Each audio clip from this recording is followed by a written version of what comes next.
Hello folks, LA Little here with the weekly wrap. It's March 22nd, so let's get into it. Well, we got a couple requests here and I want to hit these pretty quick, and maybe I'll do a couple of my own, but had a couple viewers saying, hey, take a look at gold, look at silver, look at palladium, and another one asking about uranium, in particular the ETF for the uranium miners, URNM.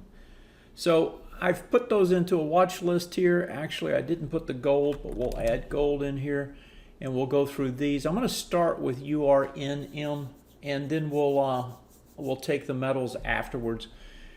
What we have here, and what we have in a lot of places, it's not just here, but it's in a lot of places, is a lot of resistance overhead on the daily time frame. So when you're looking at this, you know, all these bearish retest regions, right, that are lined up, that's all these lines that you see are resistance, right? They're overhead resistance. They're selling pressure.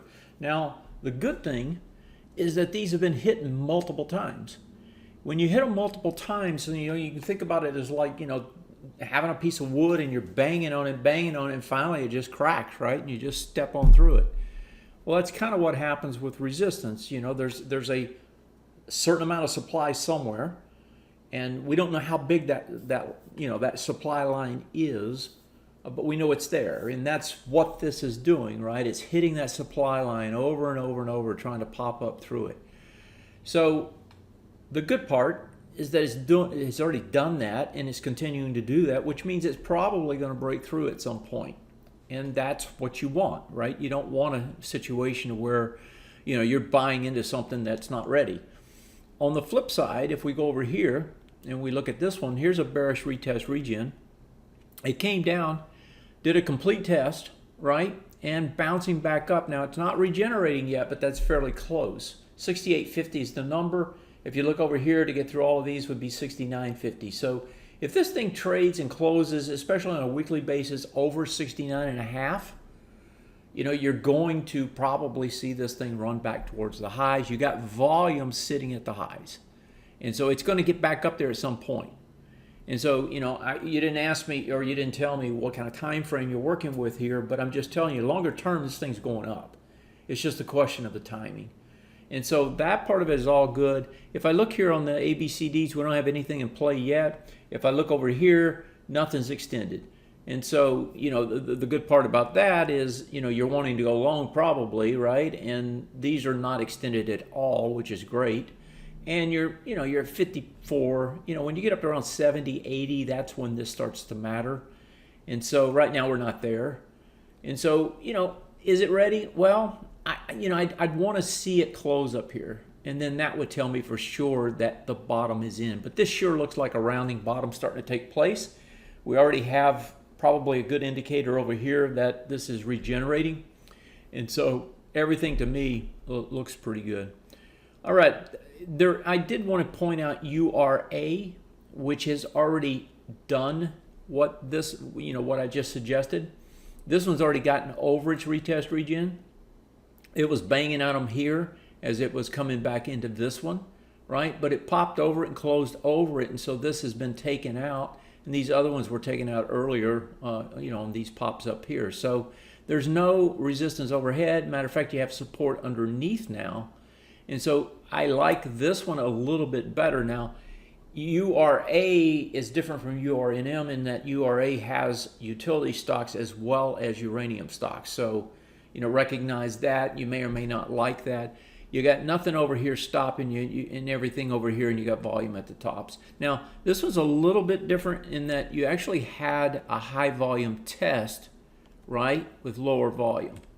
So it still had good volume up there, but it did test up and didn't have the volume on the test. If you look at it on a weekly, you know, this one is 51.4, and here you had 54. So on the weekly, you actually did. So that's a small nuance. That probably means that when we get up there, we're going to have a little bit more selling pressure because of this.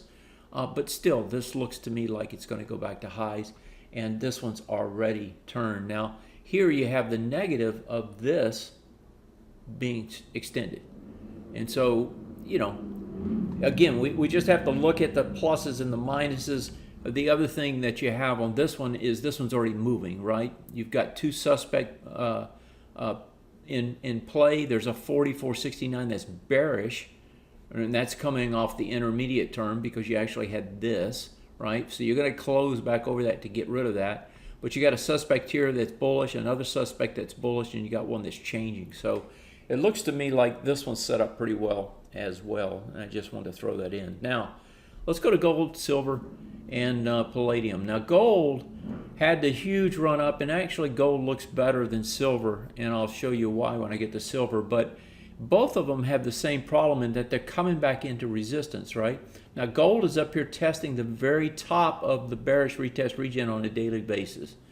And so, you know, here's the resistance. It's coming right into it. Right up above it, you've got resistance that's never been hit. And so even if this pops up here, it's probably going to get pushed right back down. So I definitely wouldn't be chasing this. And, you know, that's the main thing I want to tell you.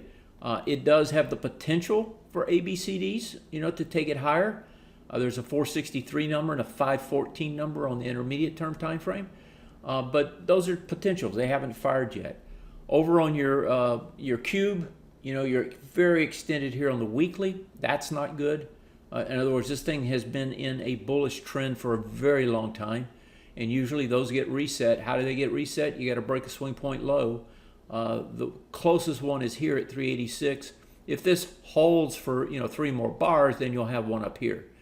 And so eventually that's going to reset. And that part of it is what keeps me kind of on the sideline. I personally haven't taken a position again in the gold market, having sold out, I don't know, 6 months ago or so, you know, the last time I owned any.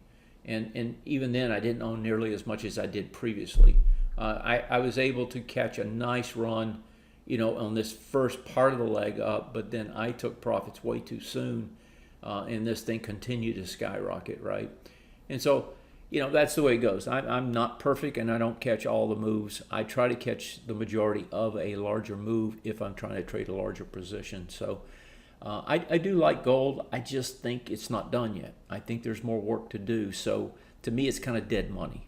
If I go to silver, silver looks worse. Here's silver. You got that same thing I was just talking about on gold, in that you've got, you know, all these resistance lines above you. You've got this one in particular that hasn't been hit yet. So again, if this pops up here, it's probably going to come right back. What concerns me more is what I see over here. You broke underneath this little ledge. Now you're coming back in to test it.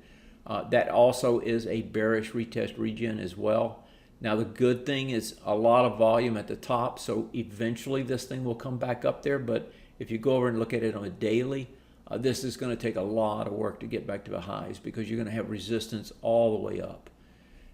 If you look at it here on the monthly, again, this is telling you volume at the top. The problem is that's a topping tail, right? I mean, you went up, you hit highs, and you closed down at the lows.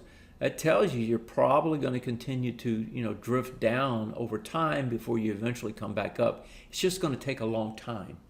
And so, again, to me, this is just kind of dead money unless you're trading it. And finally, palladium. Let's see what palladium looks like. I haven't looked at this chart. It looks the same, actually. You've got all the resistance overhead again. Now, these have been hit a bunch of times, so that it may be able to, you know, work its way through these. But as it does, you know, it's already coming back in and testing here on the first try. And so this should regenerate to the downside. You know, it's just a question of, does it make new lows or does it hold? The good thing is the real buy is back here, and it got very close. But, you know, a push back down into this area to me would be the sweet buy. I always like a weekly chart where I have a bullish retest regen that hasn't been tested, right? And if you look over here, you got the same thing over on this side. And that price point over here is 114 almost. This one is 118. And so a push down into the 114 area would be a sweet buy. This is actually 1, 2, 3, 4, 5, 6. So if we get to the end of the month, I mean, check this out here. 6 bars is the key bar. You got to break out of here on this bar, right, from this swing point high in that one. You broke over 2, so you get an extension, and that's very common.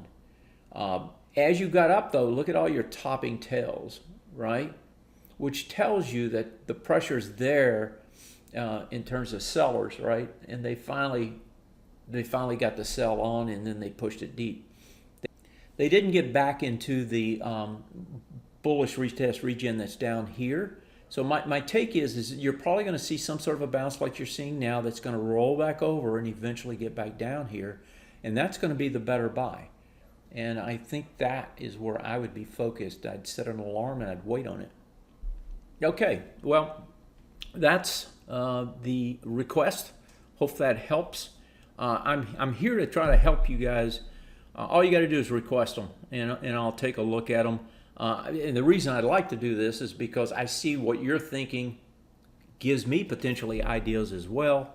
And at the same time, I help you see what I'm seeing. Have a great one. I'll see you next time.